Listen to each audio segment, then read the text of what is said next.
Good afternoon students. આપણે prism વડે પ્રકાશનું વક્રીભવન સમજી ગયા.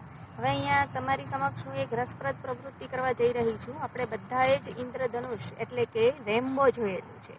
આ રેમ્બો છે એ પ્રિઝમ વડે પણ મળે છે. તો અહીંયા હું બગીચામાં આવી છું અને ડાયરેક્ટ સનલાઇટમાં આ પ્રિઝમને મેં મૂક્યો છે.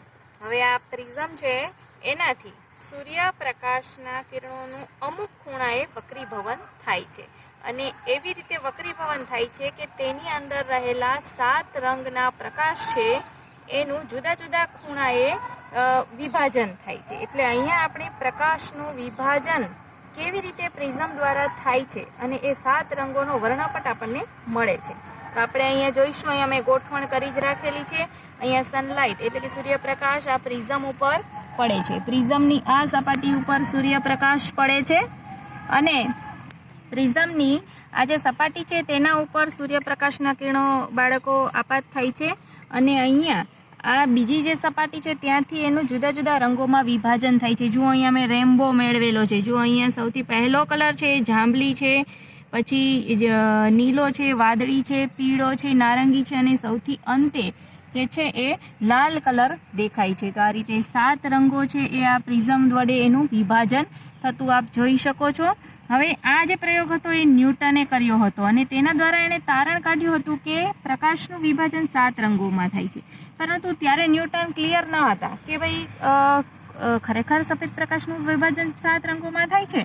તો અહીંયા મેં બાળકોએ એક બીજો પ્રિઝમ લીધો છે. ન્યૂટને પણ એ પ્રયોગ કર્યો હતો અને એમણે પ્રયોગ કરતા જઈને એમને ખ્યાલ આવ્યો કે જ્યારે આ પ્રિઝમ પહેલા પ્રિઝમ વડે જે 7 રંગોમાં વિભાજન થાય છે તેની જ લાઇનમાં જો બીજો પ્રિઝમ ઊંધો મૂકવામાં આવે તો અહીંયા આપ જોઈ શકો છો કે આ જે 7 રંગ છે એ આ સપાટી ઉપર આપાત થાય છે અને આ બીજી સપાટી છે ત્યાંથી વક્રીભવન પામે છે.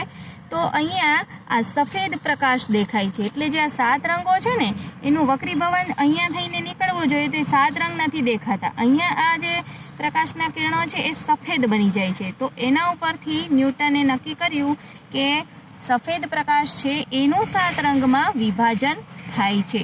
તો આ સરસ મજાની પ્રવૃત્તિ આપણે જોઈ શકીએ છીએ. અહીંયા 7 રંગનો રેમ્બો આપ નિહાળી શકો છો કે જેની અંદર જો અહીંયા સ્પષ્ટ કલર દેખાઈ રહ્યા છે, જેની અંદર જાંબલી, સૌથી પહેલાં જાંબલી છે. જુઓ આ જાંબલી, નીલો, પછી બાકીના કલર્સ અંદર મિક્સ થયેલા છે અને સૌથી છેલ્લો કલર જે છે એ છે રેડ કલર છે. અને એ જ રેડ કલર આ જ 7 રંગો છે એ બાળ મિત્રો અહીંયા આગળ જઈને જુઓ આ જે પ્રકાશ છે એ વ્હાઈટ બની જાય છે. અહીંયા સફેદ પ્રકાશ બને છે.